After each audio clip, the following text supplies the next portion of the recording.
because they had a storm surge, then they had all this rain that continued. Chief meteorologist Dan Henry is in now with more. Dan. Yeah, incredible rainfall totals, Heather, and really no surprise because we knew that themselves in limbo. We didn't want to leave. We wanted to stay. Marvin Moore and his wife, evacuees from Lake Charles, Louisiana, were among the more than 70 guests who got word that they would have to move again. They say they were given a number to call, but it hasn't been easy. Like I said, I called 24 times, kept disconnected, busy signals. They finally got through on a third number that they give us. The hotel was one of roughly 40 across the state that had been housing mostly Louisiana residents displaced when Hurricane Laura roared ashore late last month. The hotel says it got word yesterday the state's contract is expiring. Evacuees received a phone number to call about relocating. We found out yesterday afternoon.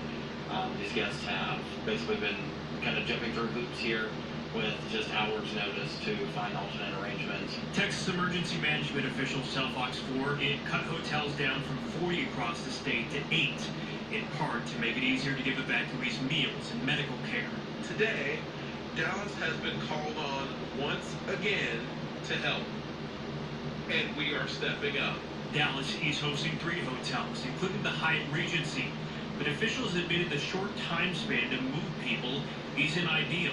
Personally, I would have liked it to be spread around 2 or 3 days so we don't have this rush of 3,000-4,000 people that have to travel from wherever they are in the hotels and come again, stand in line. For Mother Tracy Leonards, who lost her home at Lake Charles, the hassle of trying to recheck in right now seemed too much.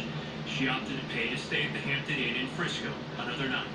We're actually self-paying tonight because I can't go stand in a line with thousands of other people to try and get a free room.